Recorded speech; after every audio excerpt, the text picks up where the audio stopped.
अस्सलाम वालेकुम students, welcome back to the Eta chemistry. हमने एटॉमिक स्ट्रक्चर का चैप्टर स्टार्ट किया था जो कि हमारा चैप्टर नंबर 2 है।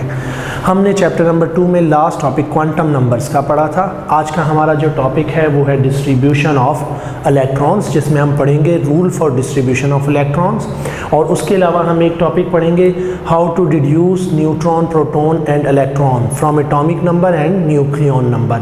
और ये बहुत इंपॉर्टेंट टॉपिक है जिसमें से MCQs बनता है कि इलेक्ट्रॉन, प्रोटॉन, न्यूट्रॉन, कोई दो चीज़ें गिवन हैं, एक चीज़ मिसिंग है, और आपको बताना होता है कि कितने इलेक्ट्रॉन है या कितने प्रोटॉन है या कितने न्यूट्रॉन है, समटाइम एटम के, समटाइम किसी आयन के। तो आज हम स्टार्ट करेंगे फ्रॉम डिस्ट्रीब्यूशन ऑफ इलेक्ट्रॉन्स। जी स्टूडेंट्स, तो हम स्टार्ट करते हैं डिस्ट्रीब्यूशन ऑफ इलेक्ट्रॉन्स। और डिस्ट्रीब्यूशन ऑफ इलेक्ट्रॉन्स में हमारे पास कुछ रूल्स हैं जिनके अकॉर्डिंग डिस्ट्रीब्यूशन ऑफ इलेक्ट्रॉन होती है किसी भी एटम के शेल्स और उसके बाद सब शेल्स में। हमने क्वांटम नंबर में पढ़ा था कि number of electron accommodate by a shell is calculated by formula 2n²। ठीक है, अगर हमारे पास फर्स्ट शेल है तो 2 × 1 का स्क्वायर 2 इलेक्ट्रॉन अकोमोडेट करेगा, सेकंड शेल है तो 2 × 2 का square 4 multiply by 2 8 electron accommodate करेगा। उसके बाद हमने बात की थी कि shell contain sub shell, shell में सब शेल मौजूद हैं, S, P, D and F, these are called sub shells. और सब शेल के बाद हमने कहा था कि सब शेल के अंदर फर्दर डीजनरेट मौजूद हैं। S ऑर्बिटाल का एक ही डीजनरेट है, P ऑर्बिटाल के 3 डीजनरेट हैं, D ऑर्बिटाल में 5 और F ऑर्बिटाल में 7 डीजनरेट ऑर्बिटाल मौजूद हैं। And each degenerate can accommodate maximum of 2 electrons. एक डीजनरेट 2 इलेक्ट्रॉन अकोमोडेट कर सकता है। अब अगर हम डिस्ट्रीब्यूशन ऑफ इलेक्ट्रॉन पे आते हैं तो हमारे पास सबसे पहला जो रूल है, सबसे पहला जो प्रिंसिपल है, इसे हम कहते हैं Aufbau principle. And Aufbau principle, Aufbau is a German word, means building up. इसका मतलब है बिल्डिंग अप। अब according to Aufbau principle, electrons are distributed और filled, electrons are filled in an orbital in order of increasing energy, electrons are filled in order of increasing energy levels। ठीक है, filling का order क्या होगा? Increasing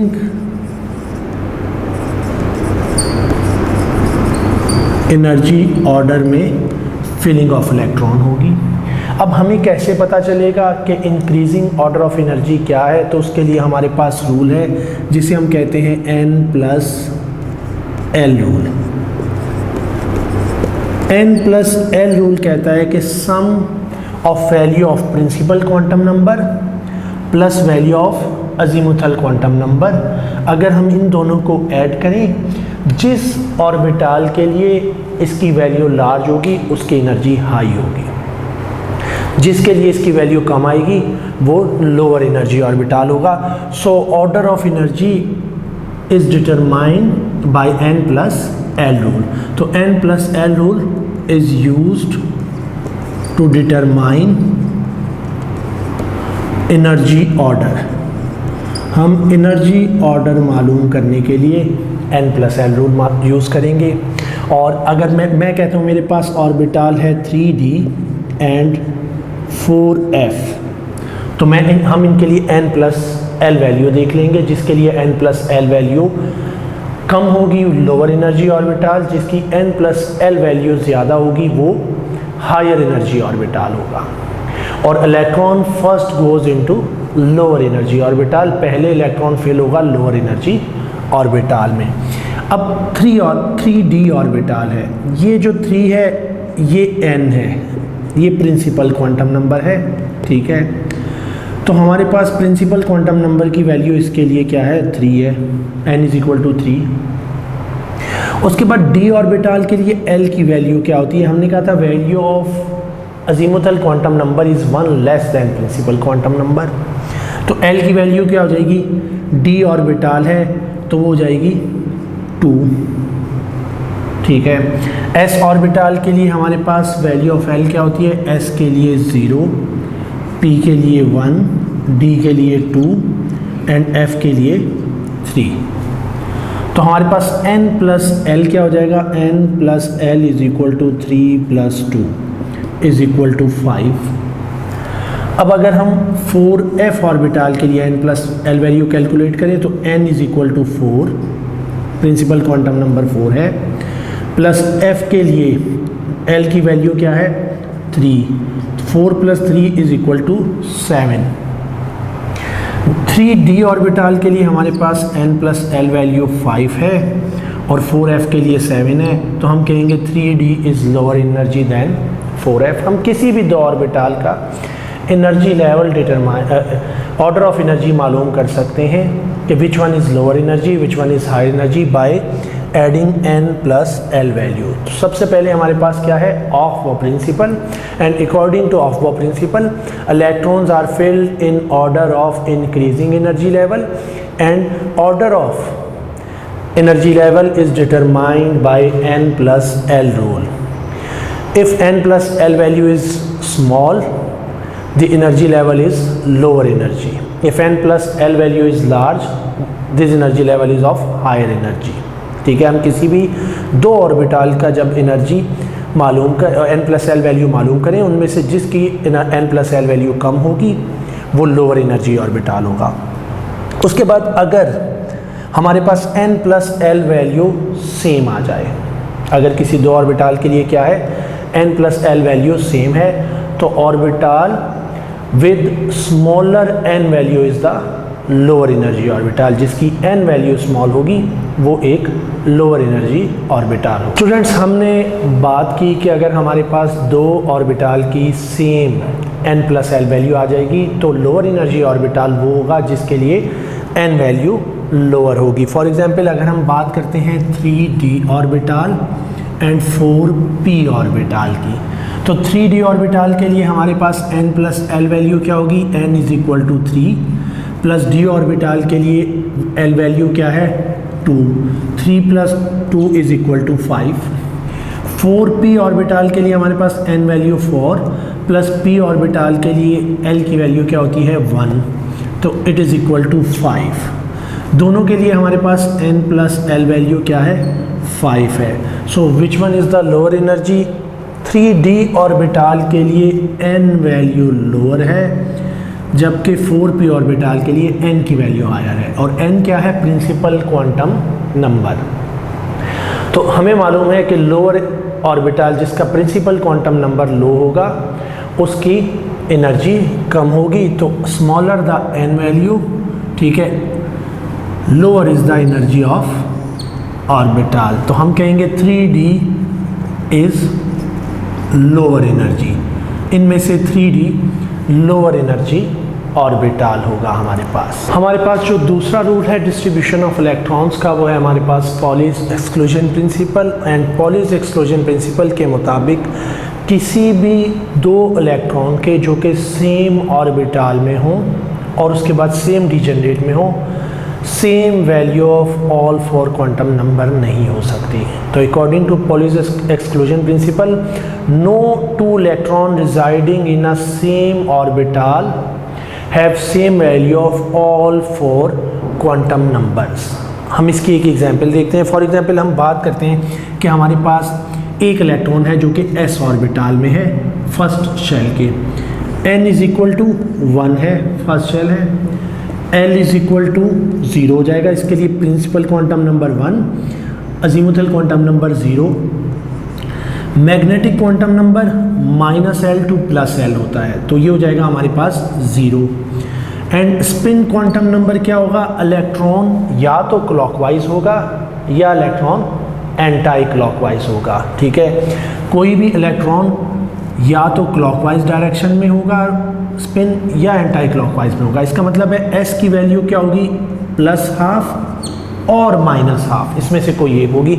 मैंने यहाँ +½ लिख दी कि अगर हमारे पास एक इलेक्ट्रॉन की वैल्यू +½ है, ठीक है, अगर इसी शेल में दूसरा इलेक्ट्रॉन मौजूद है तो उसके लिए n की वैल्यू अगेन 1 होगी क्योंकि फर्स्ट शेल है। एल की वैल्यू 0 हो जाएगी एस सब शेल के लिए, L is equal to 0 because L is equal to n minus 1, m is equal to 0, m is equal to minus L to plus L. और s की value क्या हो जाएगी, अगर मेरे पास एक ऑर्बिटल में 2 इलेक्ट्रॉन है तो एक अगर क्लॉकवाइज है तो दूसरा एंटी क्लॉकवाइज होगा, उसके अपोजिट स्पिन के साथ होगा। इसका मतलब है एक ही शेल में और उसके सब शेल के एक ही डिजनरेट में दूसरे इलेक्ट्रॉन के लिए स्पिन क्वांटम नंबर की वैल्यू -12 होगी, उसके अपोजिट होगी। And it is called Pauli's exclusion principal. Pauli's exclusion principal का स्टेटमेंट क्या है, no two electrons residing in a same orbital of multi-electron system have same value of all 4 quantum numbers, कि चारों quantum number की value एक ही orbital में मौजूद 2 electron के लिए सेम नहीं हो सकती। और डिफरेंस कहाँ पे आएगा, there spin must be opposite to each other, उन दोनों के स्पिन एक दूसरे के अपोजिट होंगे। अगर एक का स्पिन +12 होगा तो दूसरे का स्पिन -12 होगा, ठीक है। They are with opposite spin. और जब 2 इलेक्ट्रॉन अपोजिट स्पिन के साथ एक ही ऑर्बिटल में हो तो इन्हें हम कहते हैं पेयर्ड, इनकी पेयरिंग हुई है।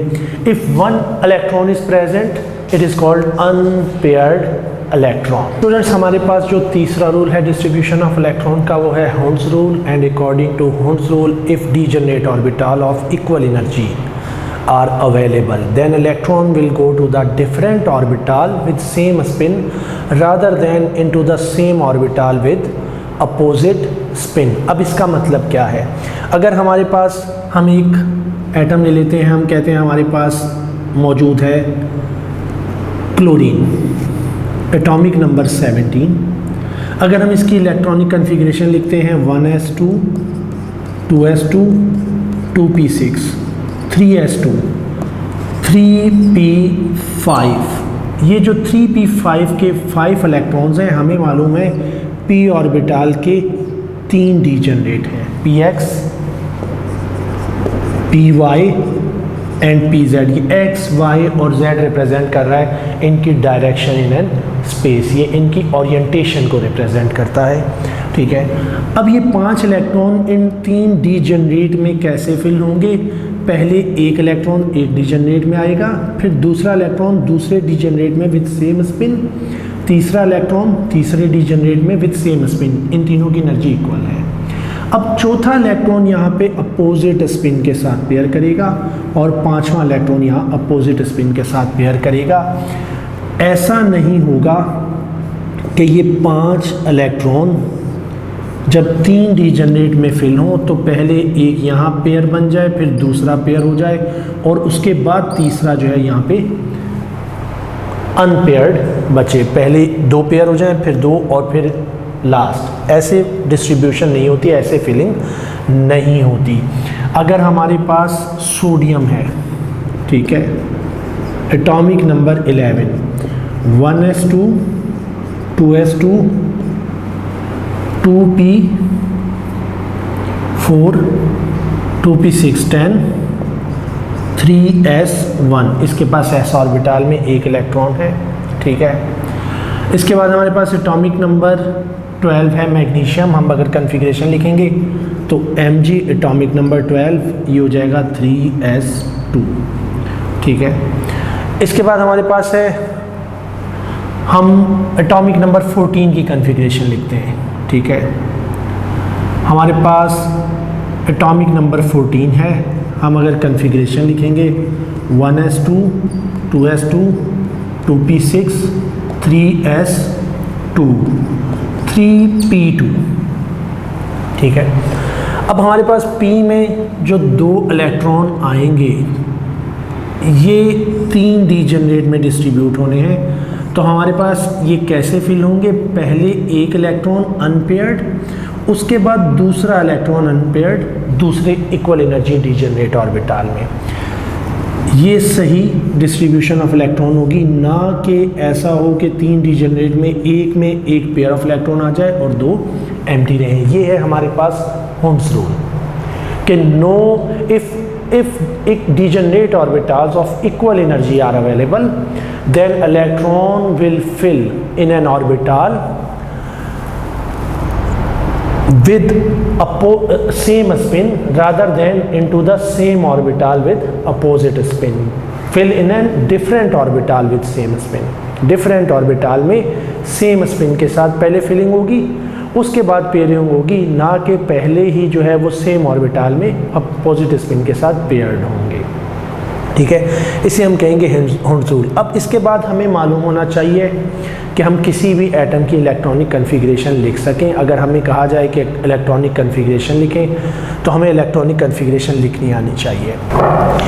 अगर आपको ऑर्डर ऑफ एनर्जी या सीक्वेंस ऑफ ऑर्बिटल याद नहीं रहती, 1s 2s 2p 3s 3p 3d 4s 4p, अगर आपको ये सीक्वेंस याद नहीं रहता तो उसके लिए एक आसान तरीका है कि क्या करें, 1s 2s 3s 4s 5s 6s and 7s। सबसे पहले 1s से 7s तक लिख लें। उसके बाद फर्स्ट शेल के ये 1 2 3 हमें मालूम है रिप्रेजेंट कर रहा है क्वांटम नंबर को, तो पहले शेल में सिर्फ एक ही ऑर्बिटल है, s ऑर्बिटल। उसके बाद उसमें कुछ नहीं है तो 1s को छोड़ दें। 2 सेकेंड शेल में s ऑर्बिटल और p ऑर्बिटल है, तो यहाँ कर लें 2p। ठीक है, यहाँ मैं 2p कर देता हूँ, 2p 3p 4p 5p 6p and then 7p। Third में d ऑर्बिटल भी मौजूद है, 3d 4d 5d 6d and 7d। जबकि 4 में f मौजूद है तो 4f 5f 6f and then 7f। पहले ये लिख लें। उसके बाद यहाँ से स्टार्ट करें और एरो लगाते जाएं। ठीक है, हमारे पास ये ऑर्डर है इंक्रीजिंग एनर्जी का।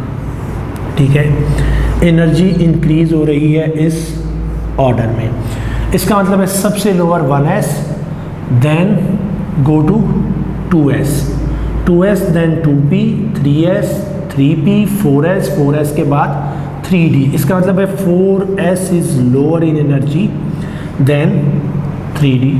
या जब हम इलेक्ट्रॉनिक डिस्ट्रीब्यूशन लिखेंगे तो पहले इलेक्ट्रॉन 4s में जाएगा, उसके बाद 3d में, देन 4p 5s, उसके बाद 4d 4d के बाद 5p 6s देन 4f। तो हम इस ऑर्डर में इलेक्ट्रॉन की डिस्ट्रीब्यूशन करेंगे। फॉर एग्जांपल अगर हम लिखते हैं atomic number of scandium, electronic distribution of scandium atomic number 21 है। ये हमारे पास क्या हो जाएगी, 1s2 2s2 2p6 10 हो गए। उसके बाद 3s2 3p6 4s2 यहाँ तक हो गए 20, और 4s के बाद जो नेक्स्ट इलेक्ट्रॉन होगा वो जाएगा 3d1 हो जाएगा।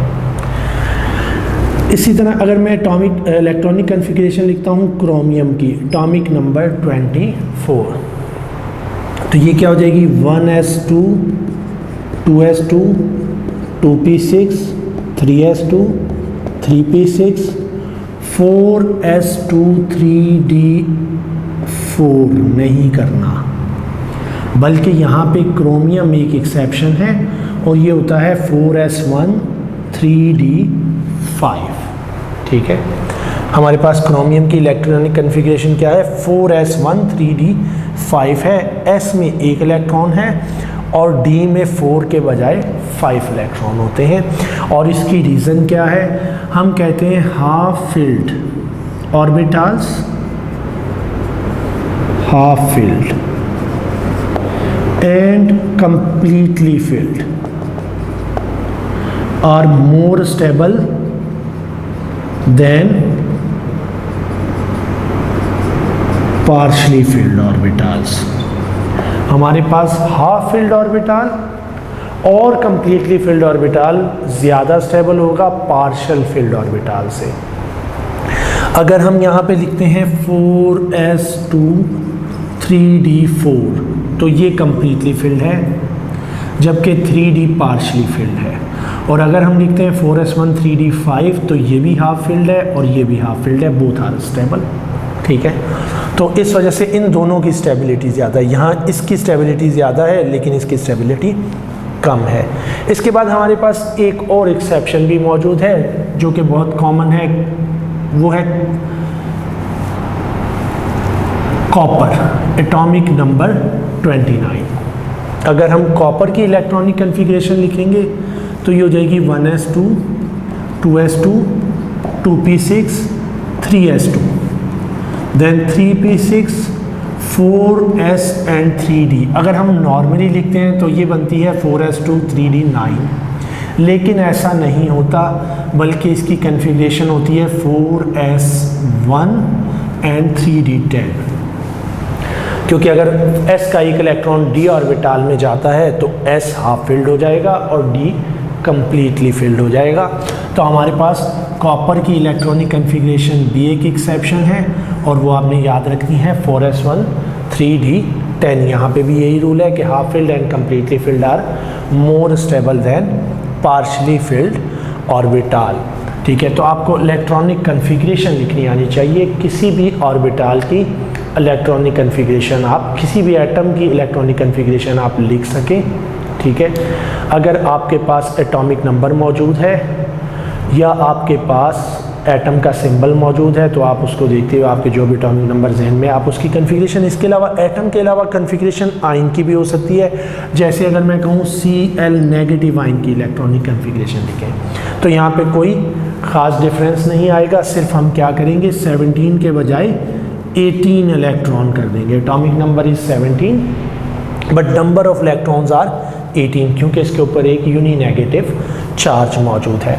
तो यहाँ पे क्या हो जाएगा 1s2 2s2 2p6 3s2 3p, ये हो जाएंगे 10 + 2 12, 12 + 5 था 17, 3p6 हो जाएगी हमारे पास। इसी तरह अगर हमारे पास किसी कैटाइन की इलेक्ट्रॉनिक कन्फिग्रेशन आपने लिखनी है, ठीक है, अगर हम इलेक्ट्रॉनिक कन्फिग्रेशन लिखते हैं कैल्शियम +2 की, ठीक है, एटॉमिक नंबर 20, तो हमारे पास इलेक्ट्रॉनिक कन्फिग्रेशन क्या हो जाएगी 1s2 2s2 2p6 3s2 3p6, और इसने अपने 4s के दोनों इलेक्ट्रॉन लूज कर दिए। अब यहाँ पे 4s 0 है, 4s में कोई इलेक्ट्रॉन मौजूद नहीं है, वैसे 4s 2 था, तो ये 3p6 तक हम इसकी इलेक्ट्रॉनिक कन्फिग्रेशन लिखेंगे हम। अच्छा, अब यहाँ पे MCQs में इस टाइप का क्वेश्चन भी आ जाता है कि which of the following are isoelectronic. ठीक है, किन में आइसो इलेक्ट्रॉनिक का मतलब है जिनमें एक जितने इलेक्ट्रॉन होंगे, जैसे कि Cl नेगेटिव आयन, जैसे कि F नेगेटिव आयन, ठीक है, और नियोन, इनमें इक्वल नंबर ऑफ इलेक्ट्रॉन है। फ्लोरीन का एटॉमिक नंबर 9 है। ठीक है, अब अगर F नेगेटिव आयन है तो इट कंटेन 10 इलेक्ट्रॉन्स, ठीक है, जबकि नियोन एटॉमिक नंबर 10 है, इसमें 10 इलेक्ट्रॉन्स मौजूद हैं। तो they both are isoelectronic. Students, हमने अभी बात की डिस्ट्रीब्यूशन ऑफ इलेक्ट्रॉन और इलेक्ट्रॉनिक कन्फिग्रेशन की, हमने कुछ एलिमेंट्स की इलेक्ट्रॉनिक कन्फिग्रेशन लिखी। हमने कहा electrons are distributed according to the rules. कौन कौन से रूल्स हैं? Aufbau principle, Pauli's exclusion principle and Hund's rule. और हमने बात की according to Aufbau principle electrons are filled in order of increasing energy level. According to Pauli's exclusion principle no electron have same value of all 4 quantum numbers. And Hund's rule state that if degenerate orbitals are available, then electrons will filled in a different orbital with same spin rather than in a same orbital with opposite spin। हमने इसकी कुछ examples देखी, उसके बाद हमने electronic distribution लिखी और हमने कहा कि n+l रूल के मुताबिक हम डिसाइड करेंगे which orbital is lower in energy and which orbital is higher in energy. और n+l रूल क्या है? n is the principal quantum number, l is the azimuthal quantum number. If value of n+l is lower, the energy of orbital is lower. ठीक है, हम दो orbital को compare करें अगर, तो हम दोनों के लिए n+l की वैल्यू मालूम करते हैं। जिसके लिए n+l की वैल्यू लोअर होगी वो लोअर एनर्जी ऑर्बिटल होगा। उसके बाद हमने बात की कि अगर किसी दो ऑर्बिटल के लिए n+l वैल्यू सेम आती है तो हम लोअर एनर्जी ऑर्बिटल उसको कहेंगे जिसके लिए प्रिंसिपल क्वांटम नंबर की वैल्यू कम होगी। इसका मतलब है जिसके लिए n की वैल्यू कम होगी। अब हम बात करते हैं कुछ इलेक्ट्रॉन, प्रोटॉन और न्यूट्रॉन से मुतालिक। ठीक है, इसलिए क्योंकि ये टॉपिक जो है वो इसमें से MCQs की पॉसिबिलिटी ज़्यादा है, इससे MCQs बनने की पॉसिबिलिटी ज़्यादा होती है, इसमें से MCQs आते हैं। बहुत इंपॉर्टेंट चीज़ है, हमें मालूम होना चाहिए कि number of electrons are equal to number of proton in a neutral atom. सबसे पहली बात, number of electrons are equal to number of protons in a neutral atom. Neutral atom में इलेक्ट्रॉन और प्रोटॉन इक्वल होंगे। If anion is formed, add negative charge into number of electron. जितने electron है और जितना नेगेटिव चार्ज है उसे add कर लें, टोटल नंबर ऑफ इलेक्ट्रॉन हो जाएगा। अगर पॉजिटिव चार्ज है तो जितने पॉजिटिव चार्ज हैं वो सब्सट्रैक्ट कर दें, उतने इलेक्ट्रॉन कम होंगे। प्रोटॉन पे कोई डिफरेंस नहीं आएगा, सिर्फ क्या चीज़ कम होंगे? नंबर ऑफ इलेक्ट्रॉन कम होंगे जितना किसी भी आयन के ऊपर पॉजिटिव चार्ज होगा। इसी तरह proton and neutrons, it is sum of proton and neutron is called nucleon number. Protons plus neutron is called nucleon number, or it is also called mass number, because sum mass of an atom is equal to sum of number of neutrons plus proton present in the nucleus. इसका मतलब है अगर मैं nucleon number में से proton number subtract कर दूं तो मेरे पास नंबर ऑफ न्यूट्रॉन्स आ जाएंगे, और किसी भी एटम में नंबर ऑफ प्रोटॉन और इलेक्ट्रॉन्स हमेशा क्या होंगे? इक्वल होंगे। इसके बाद हम इस चैप्टर में से कुछ क्वेश्चंस की प्रैक्टिस करेंगे, हम वो स्टार्ट करते हैं। हमारे पास एक क्वेश्चन गिवन है, what could be the proton number of an element that has 3 unpaired electron. कह रहे एक एलिमेंट है उसमें 3 अनपेयर्ड इलेक्ट्रॉन हैं, उसका प्रोटॉन नंबर क्या होगा? हमें मालूम है number of protons are equal to number of electron, तो हम यहाँ पे इलेक्ट्रॉनिक कन्फिग्रेशन ले लेते हैं। ठीक है, हमें इलेक्ट्रॉनिक कन्फिग्रेशन लिखनी आनी चाहिए शेल की भी और सब शेल की भी। हमारे पास एक सिंपल तरीका स्टूडेंट्स ये है कि अगर मैं कहता हूँ मेरे पास है sodium, proton number 11, atomic number 11 है, तो मैं इसके शेल की कन्फिग्रेशन लिखूँगा 281। ठीक है, ये मेरे पास शेल की कन्फिग्रेशन है। अब इस शेल में सब शेल ये 2s हो गया, इसमें 2 है, इसकी सब शेल डिस्ट्रीब्यूशन क्या होगी? 2 and 6, 2s में और 6 इलेक्ट्रॉन p में। और उसके बाद फिर ये जो 1 है ये किस में है? ये s में है। ठीक है, ये 2s हो जाएगा 1, और ये किस में है? ये s ऑर्बिटल में मौजूद है। ठीक है, तो हम जस्ट यहाँ पे इलेक्ट्रॉनिक कन्फिग्रेशन देख लेंगे। 5 इलेक्ट्रॉन है तो ये हो जाएंगे 2 and 3। ठीक है, और 3 इलेक्ट्रॉन्स कहाँ पे होंगे? 2s में होंगे, जबकि एक p में होगा। अगर हम b पे जाते हैं तो ये है 2 8 10 + 3। अब ये तो पेयर्ड होंगे, ये जो 3 है ये 2s और 2p में है, 2s2 2p1 हो जाएगा। ठीक है, थर्ड शेल में हम इसकी कन्फिग्रेशन लिखें तो 2 8 and 5। ठीक है, ये 1s हो गया, 2s and 2p। Third shell है तो थर्ड शेल में 3s and 3p। 5 electron distribute करें 2 and 3, और p के जो 3 ऑर्बिट इलेक्ट्रॉन्स हैं ये कैसे होंगे? ये अनपेयर्ड इलेक्ट्रॉन होंगे, क्योंकि हमें मालूम है if degenerates orbital are available electron will go in a separate orbital. तो p की फीलिंग कैसी है? एक इलेक्ट्रॉन px में है, एक py में है, एक pz में है, तो c इज़ द ऑप्शन। ठीक है, हम डी को वैसे देख लेते हैं कि इसकी कन्फिग्रेशन क्या है, 2 8 8, ठीक है, 2 8 8 16, 16 प्लस 2 18 एंड 21, ठीक है। ये S हो गया, 2S and 2P, 3S, 3P, 4S and 4P में एक इलेक्ट्रॉन बचता है। तो हमारे पास ये C ऑप्शन जो है 15 एटॉमिक नंबर में हमारे पास 3 अनपेयर्ड इलेक्ट्रॉन होंगे, ठीक है, आउटर मोस्ट शेल में। नेक्स्ट क्वेश्चन है, which one has more electron than proton and more proton than neutrons. हमारे पास जो ऑप्शन है डी नेगेटिव है, D for deuterium, H3O positive, O D negative and OH negative है, ठीक है। हाइड्रोजन की जगह यहाँ ड्यूट्रियम यूज़ हुआ है। तो सबसे पहले मैं क्या करता हूँ, मैं यहाँ जो 2 आइसोटॉप्स हैं हाइड्रोजन के जो यहाँ यूज़ हुए हैं या जितने भी एटम टोटल हैं, मैं सबसे पहले फौरी उनका प्रोटॉन नंबर और मैस नंबर लिख लेता हूँ। मुझे मालूम है 1H1, 1D2 एंड 8O16, ये 3 यूज़ हो रहे हैं, ठीक है। ड्यूट्रियम में कह रहा है which one of the following has more electron than proton. Electron proton से ज़्यादा हो, प्रोटॉन न्यूट्रॉन से ज़्यादा हो। D1 में एक इलेक्ट्रॉन, एक प्रोटॉन, एक ही न्यूट्रॉन, ठीक है। H3O पॉजिटिव में 3 हाइड्रोजन के इलेक्ट्रॉन, उसमें से एक पॉजिटिव चार्ज आ गया, 3 हाइड्रोजन के इलेक्ट्रॉन हैं और 8 इलेक्ट्रॉन ऑक्सीजन के हैं, जितना प्रोटॉन नंबर होगा उतना टोटल हो गए। 8 + 3 11, एक पॉजिटिव चार्ज है, इसका मतलब है एक कम कर दूं, 10 इलेक्ट्रॉन है।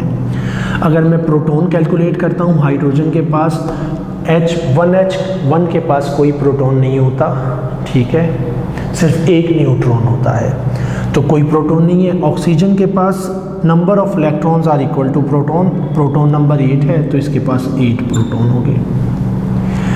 OD नेगेटिव, ऑक्सीजन के 8 इलेक्ट्रॉन, ड्यूट्रियम का 1 इलेक्ट्रॉन, 9 प्लस -1 चार्ज है तो टोटल हो गया 10 इलेक्ट्रॉन। नेगेटिव चार्ज के लिए मैंने एक ऐड कर दिया। प्रोटॉन कितने होंगे बेटा, ऑक्सीजन 8, ड्यूट्रियम में एक प्रोटॉन, 8 + 1 9 प्रोटॉन्स हो गए। अब हमारे पास रह गया OH नेगेटिव, 8 प्रोटॉन प्लस 0, ये हो गए 8 प्रोटॉन, सॉरी पहले हम इलेक्ट्रॉन लिख लेते हैं जो सीक्वेंस हमने सबके लिए किया। 8 electron plus 2 electron, 10 electrons, 8 protons, ठीक है। अब हम इनके आगे न्यूट्रॉन्स लिख लेते हैं। यहाँ पे हमने न्यूट्रॉन नहीं लिखे, यहाँ पे 1 न्यूट्रॉन है, यहाँ पे कितने न्यूट्रॉन्स हैं, 3 + 8 11, यहाँ पे 8 + 1 9 और यहाँ पे हो जाएंगे हमारे पास 8। अब क्वेश्चन फिर से एक दफ़ा देख लेते हैं, which one has more electron than proton and more proton than neutron. Electron proton से ज़्यादा हूँ, प्रोटॉन न्यूट्रॉन से, पहला ऑप्शन नहीं हो सकता। इलेक्ट्रॉन प्रोटॉन से ज़्यादा हूँ, प्रोटॉन न्यूट्रॉन से, प्रोटॉन कम है, ये भी नहीं है। इलेक्ट्रॉन प्रोटॉन से ज़्यादा हूँ, प्रोटॉन न्यूट्रॉन से इक्वल है, तो ये ऑप्शन भी नहीं हो सकता। Electron more than proton, protons more than neutrons, sorry proton यहाँ पे 9 है, एक प्रोटॉन हाइड्रोजन का है, 8 प्रोटॉन ऑक्सीजन के हैं। Electron more than proton, proton more than neutron, तो हमारे पास OH नेगेटिव आयन आएगा। तो स्टूडेंट्स हमें इलेक्ट्रॉनिक कन्फिग्रेशन भी पता होनी चाहिए, हमें क्वांटम नंबर की वैल्यूज़ मालूम होनी चाहिए, हमें नंबर ऑफ़ इलेक्ट्रॉन, प्रोटॉन और न्यूट्रॉन्स का मालूम होना चाहिए कि कितने होंगे और हम कैसे कैलकुलेट कर सकते हैं। फौरी हम मज़ीद कुछ क्वेश्चंस प्रैक्टिस करते हैं। जी स्टूडेंट्स, हमारे पास नेक्स्ट क्वेश्चन है, which graph represent number of unpaired p orbital electrons from atom with proton for atom with proton number 13 to 18। कह रहा है atom with proton number 13 to 18, इसका मतलब है 13, 14, 15, 16, 17 एंड 18 एटॉमिक नंबर के एटम्स हैं हमारे पास। उनके अनपेयर्ड पी ऑर्बिटाल के इलेक्ट्रॉन्स को कौन सा ग्राफ रिप्रेजेंट कर रहा है। हम पहले एक एटम की इलेक्ट्रॉनिक कन्फिग्रेशन लिख के उसके बाद पी ऑर्बिटाल की इलेक्ट्रॉनिक कन्फिग्रेशन, उसमें एक एक इलेक्ट्रॉन, हम उसमें एक इलेक्ट्रॉन ऐड करते जाएंगे फ्रॉम 13 to 18 और जस्ट देखेंगे। एटॉमिक नंबर 13 है तो हमारे पास 13 एटॉमिक नंबर के लिए क्या हो जाएगा 1s2 2s2 2p6 3s2 3p1, 13 electron हो गए। अब इसके बाद 14 एटॉमिक नंबर में एक इलेक्ट्रॉन ऐड हो जाएगा अनपेयर्ड, 15 में एक ऐड हो जाएगा, जब 16 आएगा तो पेयरिंग शुरू हो जाएगी। ठीक है, 16 में पेयर होगा, 17 में दूसरा भी पेयर हो जाएगा और 18 में तीसरा भी पेयर्ड हो जाएगा। अब हमें यहाँ से ट्रेंड पता चल गया कि नंबर ऑफ इलेक्ट्रॉन 15, 16, 17 तक अनपेयर्ड इलेक्ट्रॉन ऐड होंगे, अनपेयर्ड इलेक्ट्रॉन बढ़ेंगे, 17, 18, 19 पे कम हो जाएंगे। अब मुझे डायरेक्ट मैं चूज़ कर सकता हूँ, मुझे मालूम है फ्रॉम एक एक्सिस पे हमारे पास ऑप्शन में प्रोटॉन नंबर दिया हुआ है, दूसरे एक्सिस पे अनपेयर्ड इलेक्ट्रॉन। यहाँ अनपेयर्ड इलेक्ट्रॉन इंक्रीज हो रहे हैं फ्रॉम 13 to 18, नहीं हो सकते। From 13 to 18 unpaired electron decrease हो रहे हैं, नहीं हो सकते। 13, 14, 15 तक अनपेयर्ड इलेक्ट्रॉन बढ़ रहे हैं, उसके बाद कांस्टेंट है, नहीं। हमारे पास ट्रेंड क्या है, 13 में एक अनपेयर्ड इलेक्ट्रॉन, 14 में 2, 15 में 3, 16 में एक पेयर हो गया, 17 में दूसरा भी पेयर्ड हो गया, 18 में तीसरा भी पेयर्ड हो गया। इसका मतलब है पहले अनपेयर्ड इलेक्ट्रॉन 15 एटॉमिक नंबर तक बढ़ेंगे, देन 18 तक डिक्रीज होंगे। तो हमारे पास ऑप्शन डी आएगा। ठीक है, नेक्स्ट क्वेश्चन है हमारे पास, what is the composition of फॉस्फाइडाइन।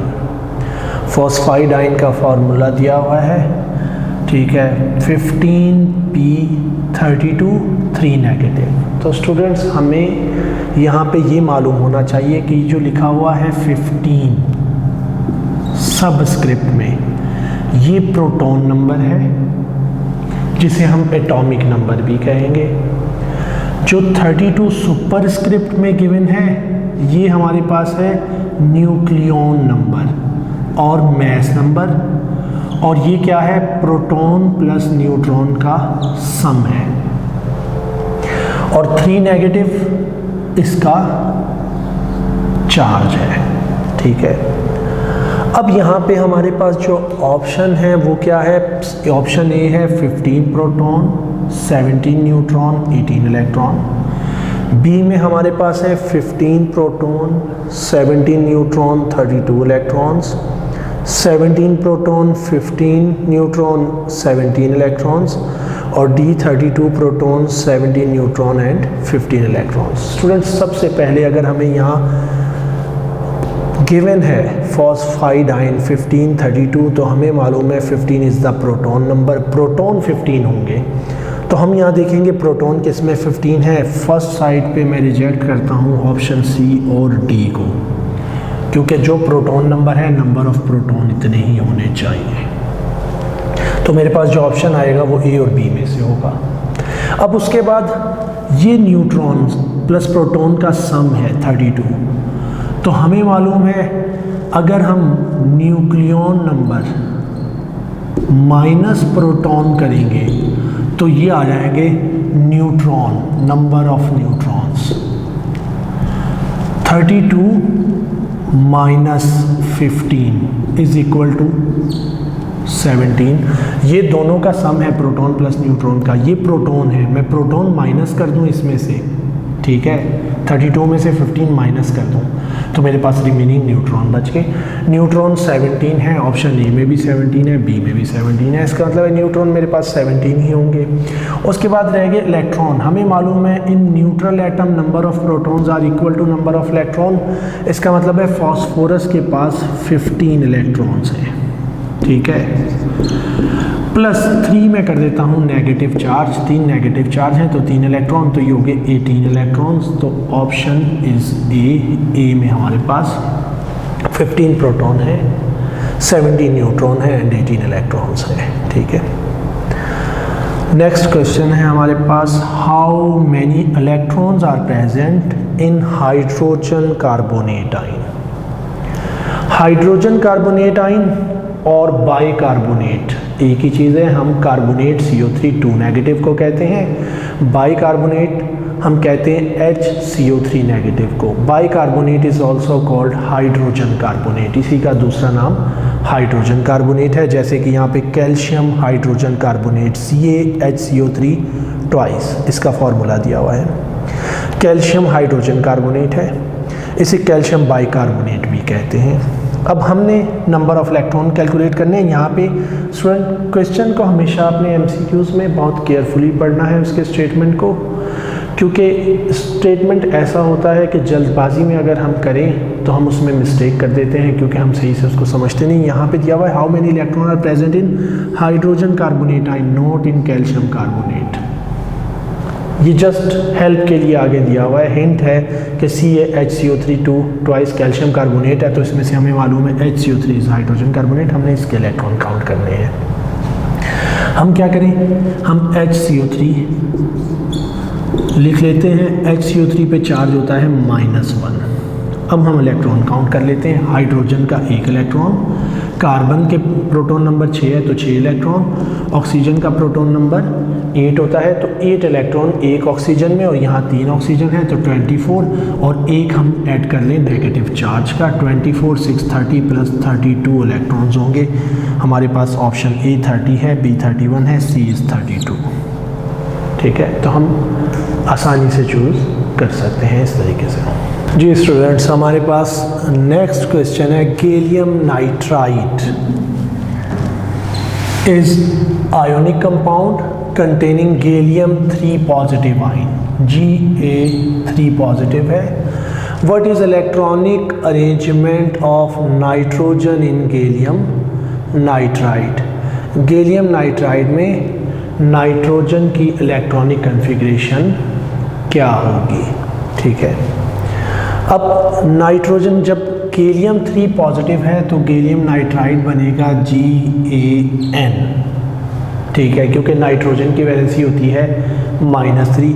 इसका मतलब है यहाँ पे नाइट्रोजन को -3 होना चाहिए, और हम नाइट्रोजन की इलेक्ट्रॉनिक कन्फिग्रेशन इलेक्ट्रॉन्स +3 ऐड कर लेंगे तो हमारे पास इसका आंसर आएगा। नाइट्रोजन का एटॉमिक नंबर 7, इसका मतलब है 7 + 3 10 इलेक्ट्रॉन सिस्टम होना चाहिए। नाइट्रोजन के पास गैलियम नाइट्राइड में 10 इलेक्ट्रॉन होने चाहिए। तो हमारे पास 1s2 2s2 नहीं हो सकता, 1s2 2s2 2p4 8 इलेक्ट्रॉन है, ऑप्शन बी भी नहीं हो सकता। 1s2 2s2 2p3 7 इलेक्ट्रॉन है, सी भी नहीं हो सकता। 1s2 2s2 एंड 2p6 यहाँ 10 इलेक्ट्रॉन है, तो हमारे पास करेक्ट आंसर हो जाएगा 1s2 2s2 एंड 2p6। क्योंकि जब भी कोई आयनिक कंपाउंड होगा तो जितना पॉजिटिव चार्ज पॉजिटिव आयन पे होगा, नेगेटिव आयन पे भी उतना ही नेगेटिव चार्ज होगा। अब आयन किस रेशो से अटैच होंगे ये डिपेंड करेगा उस आयन की वैलेंसी पे। हम यहाँ थोड़ी सी इस बात को समझ लेते हैं। फॉर एग्जांपल अगर मैं कहता हूँ कैल्शियम नाइट्राइड, ठीक है, हम कैल्शियम नाइट्राइड या लिथियम नाइट्राइड, कैल्शियम नाइट्राइड अगर हम बना रहे हैं तो यहाँ पे अब ये नहीं होगा कि नाइट्राइड जो है वो कितने अटैच होंगे, एक नाइट्राइड अटैच होगा। एक नाइट्राइड अगर -3 है, हम क्या करते हैं वैलेंसी क्रॉस मल्टीप्लाई करेंगे। आप ऐसे केस में -3 इधर ले जाएं, +2 इधर ले जाएं। अब ये माइनस और प्लस साइन को छोड़ दें, 3 इधर ले जाएं, 2 इधर ले जाएं, ये हो जाएगा calcium Ca3n2, 3 calcium ion 2 nitride ion के साथ अटैच होंगे, ये इसका फॉर्मूला होना चाहिए। अगर 3 कैल्शियम का चार्ज +6 होगा तो 2 नाइट्राइड का चार्ज -6 होगा, ठीक है। अगर मैं कैल्शियम सल्फेट लिखूँगा तो कैल्शियम +2 SO4 -2 1:1 इक्वल चार्ज है, तो 1:1 रेशो से CaSO4 बनेगा। लेकिन अगर मैं लिखता हूँ कैल्शियम हाइड्रोक्साइड, तो बेटा यहाँ पे देखें OH -1 होता है, कैल्शियम +2 -1 इधर ले जाएं, +2 इधर ले जाएं, कैल्शियम OH होल ट्वाइस, एक कैल्शियम और 2 हाइड्रोक्साइड आयन आपस में अटैच होंगे। ये फार्मूला मेकिंग का तरीका है, इसे हम फार्मूला मेकिंग कहते हैं कि हम किसी भी चीज़ का फार्मूला कैसे लिख सकते हैं। यहाँ पे गैलियम +3 है, नाइट्रोजन -3 होता है, तो +3 -3 1:1 रेशो में अटैच होगा और हमारे पास एक नाइट्रोजन के पास 10 इलेक्ट्रॉन होंगे। हम नेक्स्ट क्वेश्चन देखते हैं। नेक्स्ट क्वेश्चन है हमारे पास, which statement about isotope of thallium 81-201 is correct. ये आइसोटॉप है 201 और 81, प्रोटॉन नंबर 81 है, मैस नंबर 201 है। Isotope has nucleon number 120, nucleon number sum of proton plus neutron, ये 201 इसका न्यूक्लियन नंबर है। नहीं, ये पहला स्टेटमेंट गलत है। Number of electron in an atom is 81, हमें मालूम है proton number is equal to number of electron, तो यहीं पे मुझे करेक्ट आंसर मिल गया है, ठीक है। Number of electron in an atom is 81। हम बाकी ऑप्शन बी देख लेते हैं, वो क्या है। नंबर ऑफ न्यूट्रॉन इज 201, नहीं भाई 201 सम ऑफ प्रोटॉन प्लस न्यूट्रॉन है, ये स्टेटमेंट भी गलत ही है। 82-201 इज एन आइसोटॉप ऑफ 81-201, नहीं, आइसोटॉप में प्रोटॉन नंबर सेम होगा, मैस नंबर में चेंज आएगा, जो सबस्क्रिप्ट में लोअर वैल्यू है वो सेम रहेगी, 81 ही रहेगा। 201 202 हो सकता है, 3 हो सकता है आइसोटॉप्स में, तो ये स्टेटमेंट भी गलत है दोनों। तो हमारे पास इसके लिए जो ऑप्शन है वो ऑप्शन बी है। नेक्स्ट क्वेश्चन है हमारे पास, what is order of increasing energy of listed orbitals. बेटा जब भी ऑर्डर ऑफ इंक्रीजिंग एनर्जी देखेंगे तो एक बात याद रखनी है कि सबसे पहले जिसका प्रिंसिपल क्वांटम नंबर कम है वो लोअर एनर्जी ऑर्बिटल है, ठीक है। 1s 2s 2p, ठीक है, 3s 3p, यहाँ तक हम सिर्फ प्रिंसिपल क्वांटम नंबर देख के फॉरी डिसाइड कर लेंगे। यहाँ पे लिखा हुआ है 3s 3p 3d and 4s। अब 1s 2s 2p 3s 3p तक हम देखेंगे वैसे, उसके बाद जब 3d आता है 3d और 4s, हम यहाँ पे कहते हैं कि 4s is lower energy then 3d, तो ये जो पहला ऑर्बिटल है, पहला ऑप्शन है 3s 3p 3d 4s, ये गलत है, ठीक है। 3d लोअर एनर्जी नहीं होता 4s से, 4s is filled first then electron 3d में जाते हैं।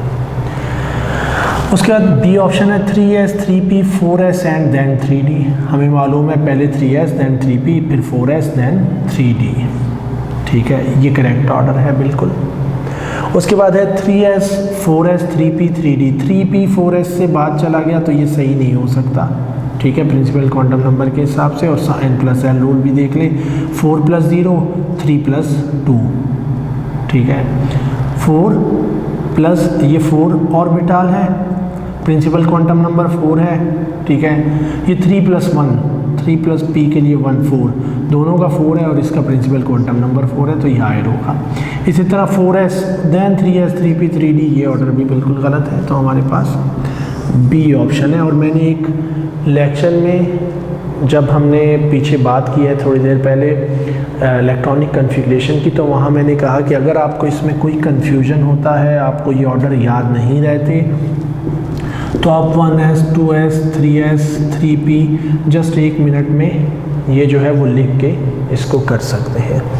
हम नेक्स्ट क्वेश्चन देखते हैं, which one is not isoelectronic with potassium.